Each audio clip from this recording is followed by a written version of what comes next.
Jadi ini menjadi salah satu faktor utama yang sangat penting ketika kita ingin bangun sebuah peradaban. Jadi peradaban itu dibentuk diantaranya dengan kekuatan sosial. Karenanya apalagi dalam konteks hari ini kita hidup dalam dunia yang bersistemkan demokrasi, gitu ya. Dukungan dari rakyat, dukungan dari massa, dukungan dari masyarakat itu sangat penting. Nabi juga demikian tahu. Meniti jalan orang-orang mulia bersama para sahabat Rasulullah SAW, kita nikmati keindahan Islam.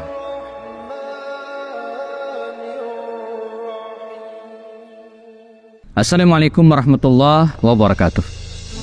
Alhamdulillahirabbil alamin wa bihi nasta'in ala umuri dunya waddin.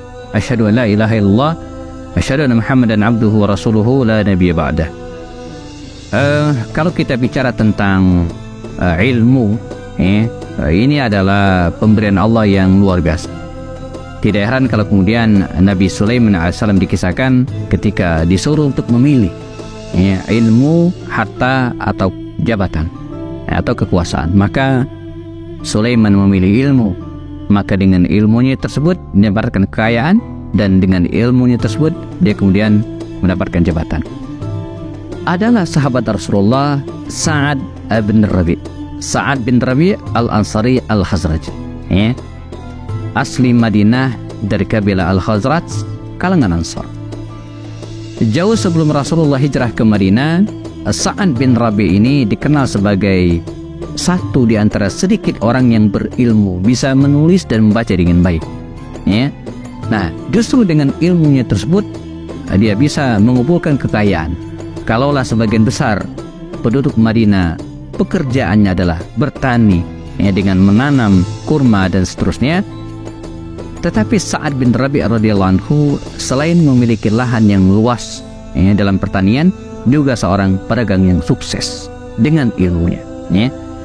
Dan dengan ilmu itu juga kemudian dia dimudahkan oleh Allah Subhanahu wa taala untuk mendapatkan hidayah. Dan demikianlah rumusnya, ilmu mengantarkan seseorang untuk mendapatkan hidayah. Saat Rasulullah hijrah dari Makkah ke Madinah, dan sebelum menjadi awali dengan Bai'atul Aqabah 1 dan 2, masyarakat Madinah menyambut Rasulullah dengan baik. Di antara sekian orang yang menyambut Rasulullah itu adalah Sa'ad bin Rabi' al-Ansari ini. Dia menerima Islam dengan baik, bahkan bukan hanya untuk dirinya, tapi juga untuk keluarganya. Sehingga nyaris berkat dakwah Sa'ad bin Rabi' dan kawan-kawan, penduduk Madinah terutama dari kalangan al-Khazraj memeluk Islam bersama Rasul Sallallahu Alaihi Wasallam. Di antara program Rasulullah ketika hijrah ke Madinah, selain membangun masjid dan kemudian membuat undang-undang piagam Madinah, Nabi juga mempersatukan kaum muslimin dalam bingkai ukhuwah Islamiyah. Ini bagian dari kecerdasan Rasulullah SAW. Sebab sekuat apapun seseorang, sebagus apapun ide seseorang, tapi kalau tidak didukung dengan basis sosial yang kokoh, maka dia akan percuma. Jadi ini menjadi salah satu faktor utama yang sangat penting ketika kita ingin bangun sebuah peradaban. Jadi peradaban itu dibentuk diantaranya dengan kekuatan sosial.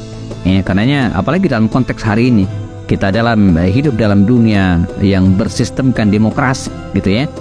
Dukungan dari rakyat, dukungan dari massa, dukungan dari masyarakat itu sangat penting. Nabi juga demikian tahu.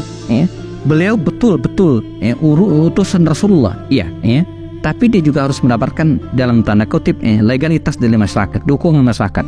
Karena itu Nabi untuk membangun Madinah, beliau membuat kekuatan sosial, basis sosial yang kuat supaya didukung oleh masyarakat. Maka program Nabi diantara dengan cara menyatukan kaum muslimin dalam bingkai ukhuwah Islamiyah. Penduduk Ansor yang tadi bertikai dalam perang Bu'ath namanya, 50 tahun mereka bertikai, oleh Rasul dilerai, dieslahkan, didamaikan, sehingga kalangan Ansor bersatu dalam simpul ukhuwah Islamiyah. Bukan hanya itu, kalangan muhajirin yang datang dari berbagai wilayah termasuk dari Mekah datang ke Madinah disatukan oleh Rasul dalam ikatan ukhuwah Islamiyah. Bahkan Imam atau Syekh penulis kitab Sirah Nabawiyah Ibnu Hisham mengutip pendapat Ibnu Ishaq, menuturkan dengan detail bagaimana Rasul memasangkan di antara para sahabat Nabi itu, satu Ansor, satu Muhajirin, satu Ansor, satu Muhajirin, dipasangkan bersaudara. Di antaranya adalah Abdurrahman bin Auf yang dipasangkan, dipersaudarakan dengan Sa'ad bin Rabi'. Kita ingat kisah walamma qarima an-nabiyul Madinah, ketika Nabi datang ke Madinah al-Munawwarah, akha bainal muslimin, beliau mempersatukan kaum muslimin, bainal ansar al muhajirin. Fa akha Abdurrahman ibnu Auf, ya, Nabi mempersaudarakan Abdurrahman bin Auf dengan Sa'ad bin Rabi'. Terkenal sekali ceritanya, viral, ya. Kata Rasul, ya Sa'ad, ini saudaramu Abdurrahman bin Auf. Ya Abdurrahman, ini saudaramu Sa'ad bin Rabi'. Ya. Mereka pun berjabatan dan diikat dalam ikatan ukhuwah Islamiyah yang luar biasa. Nah, kata Sa'ad bin Rabi' kepada Abdurrahman, ya Abdurrahman, ana aktsarul ansari malat. Kira-kira demikian katanya, wahai Abdurrahman, saya ini orang Ansor yang punya banyak duit. Ya, ini bukan nyombong, ana aktsarul ansari malan. Saya termasuk kalangan Ansor yang punya harta yang banyak. Saya bersedia, ya, fa uqassimu laka mali nisfain. Saya siap membagi harta saya menjadi dua, ya, uqassimu laka nisfain, dibagi dua, sebagian untukmu dan sebagian untuk saya. Dan saya juga punya lahan perkebunan, silakan Anda garap, separuh untuk saya, separuh untuk Anda.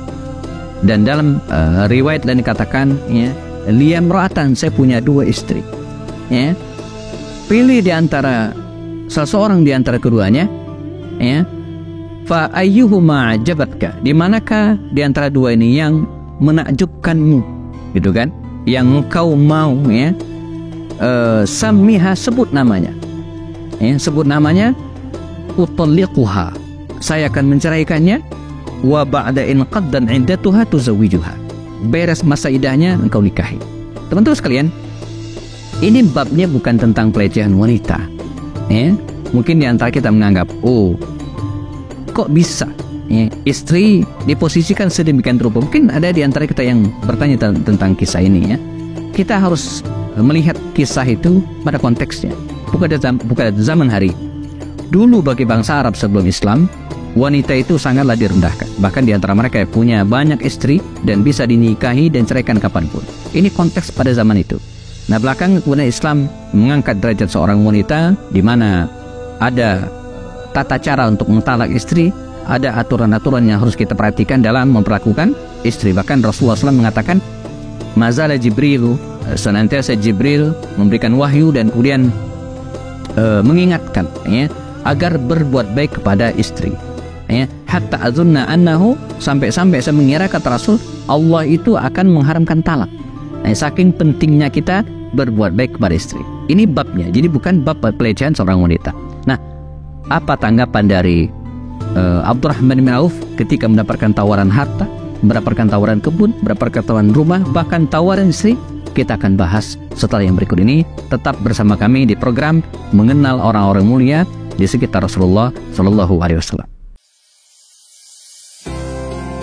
Bersama kami belajar sirah Nabawiyah untuk memahami sejarah hidup Rasulullah SAW dan para sahabat melalui video-video pendek, diskusi dengan para tokoh dan pakar lewat program Kelas Kupas lewat obrolan santai. Apapun masalahnya, dikupas dengan cara yang santai dan penuh keakraban. Bersama kami juga menelaah kitab-kitab induk dan referensi terpercaya, menelisik hikmah, merangkai makna, lalu menuangkannya dalam karya tulis. Sa'ad bin Rabi', sosok ini yang sedang kita bahas, yang menawarkan harta, rumah, bahkan istri kepada saudara barunya Abdurrahman bin Auf. Apa jawaban Abdurrahman bin Auf? Kata beliau, barakallahu laka fi ahlika wa mali. Nah, ini sunnahnya teman-teman sekalian, ya. Semoga Allah memberikan berkah kepadamu, harta dan keluargamu. Nah, ini anjuran kalau kita ditawari, diberikan sesuatu oleh saudara kita, doakan dia, semoga Allah memberkahimu, ya. Jazakallahu khairah, syukran, minimal banget, ya. Dan bukan hanya itu, bukan hanya mendoakan orang yang menawarinya bantuan dan kekayaan. Dia menjawab dengan kalimat yang dicatat sejarah, dullani ala suq, tunjukkan aku di mana pasar. Semua fasilitas, semua pemberian tawaran dari Sa'ad bin Rabi' ditolak dengan sangat baik oleh Abdurrahman bin Auf radhiyallahu anhu. Adapun Sa'ad bin Rabi', teman-teman sekalian, terus membersamai Rasulullah SAW ketika terjadi perang Badar, dia ikut serta dan tidak pernah absen. Orang kaya, berpendidikan, tapi tidak abai dengan peristiwa-peristiwa besar di masa Rasulullah SAW. Jangan sampai kita sebaliknya, mentang-mentang merasa berpendidikan, mentang-mentang merasa kaya, tapi merasa dirinya tidak pantas mengikuti peristiwa-peristiwa besar bersama dengan kaum muslimin. Tidak. Walaupun dia orang kaya, terhormat dari kabilah Khazraj, berpendidikan, tapi dia juga ikut perang bersama Rasulullah SAW. Badar ikut, dan ketika terjadi perang Uhud, di mana 700 kaum muslimin melawan 3.000 lebih pasukan kafir Quraisy pada waktu itu. Pada awalnya kaum muslimin menang, tapi karena kelalaian pasukan Rumat di atas bukit, dengan wasiat Rasul, maka pada babak kedua kaum muslimin kalah. 70 di antara mereka syahid, termasuk di antaranya paman Rasulullah Hamzah bin Abdul Muttalib radhiyallahu anhu. Nah, di tengah kecamuk perang dan kemudian selesai pada endingnya dengan kemenangan kaum muslimin karena kafir Quraisy meninggalkan tempat itu, Rasulullah mengitari medan Uhud. Aina Sa'ad? Kata Rasul, di mana Sa'ad? Di mana Sa'ad? Rasulullah mencari Sa'ad bin Rabi'. Ada riwayat mengatakan sebelum Rasulullah bertemu dengan Sa'ad bin Rabi', ada salah seorang sahabat menemukan Sa'ad bin Rabi' yang sedang dalam kondisi menjelang ajalnya dalam perang Uhud ini. Kata dia, wahai Sa'ad, Rasulullah mencarimu. Dia tersenyum, dan itu adalah senyum terakhir Sa'ad bin Rabi' karena dia syahid dalam medan Uhud. Karena itu hari ini jemaah, kalau kita datang ke medan Uhud, kita dianjurkan untuk ziarah tempat ini, dan kita akan menemukan makam para sahabat syuhada Uhud. Di antara mereka adalah Sa'ad bin Rabi' radhiyallahu anhu, orang kaya, berpendidikan, dan meninggal dalam perang Uhud. Ketika dia wafat, lalu kemudian meninggalkan harta yang banyak. Ada peristiwa sebagai penutup kisah. Saudara-saudara dari Sa'ad bin Rabi' ini mengambil harta Sa'ad bin Rabi' ini, rebutan. Maka istrinya laporan kepada Rasulullah, ya Rasulullah, gimana ini? Ini saudara-saudara dari Sa'ad bin Rabi' ini ngambillah hartanya. Saya sebagai istrinya gimana gitu kira-kira demikian Sementara Sa'ad bin Rabi' juga punya anak perempuan, 2 orang atau 3 orang waktu itu. Maka Rasulullah belum ada tuntunan waktu itu Allah Subhanahu wa taala menurunkan surat An-Nisa ayat 11. Yusikumullahu fi auladikum lidzakari mithlu hadzil unsayain. Inilah ayat tentang warisan, tata cara pembagian warisan. Jadi biasa disebut ayat tuntunan tata cara pembagian warisan itu turun berkenaan dengan Sa'ad bin Rabi' yang meninggal dunia dalam perang Uhud, meninggalkan harta yang banyak dan diambil oleh saudara-saudaranya. Maka Allah menurunkan firman-Nya, yusikumullahu fi auladikum. Allah memberikan wasiat kepada anak kalian dengan rumus lidzakari mithlu hadzil unsayain. Jadi harta warisan itu kalau seorang meninggal dunia, yang nomor 1 dapat itu anaknya, saudaranya entar, anaknya, istrinya, ayahnya, nah saudara-saudaranya nanti ketika mereka tidak memiliki keturunan. Jadi ayat yang berkenaan dengan warisan ini tidak bisa dilepaskan dengan kekayaan seorang Sa'ad bin Rabi' radhiyallahu anhu. Semoga kita bisa meneladani seorang Sa'ad bin Rabi' yang berjuang sampai akhir hayat, dan kemudian memberikan sumbangsi yang tidak kecil kepada para sahabat yang hijrah dari Mekah ke Madinah waktu itu. Kita bertemu lagi pada kisah berikutnya. Tetap bersama kami di program Mengenal Orang-Orang Mulia di sekitar Rasulullah SAW. Saya Happy Ani Bustani. Assalamualaikum warahmatullahi wabarakatuh.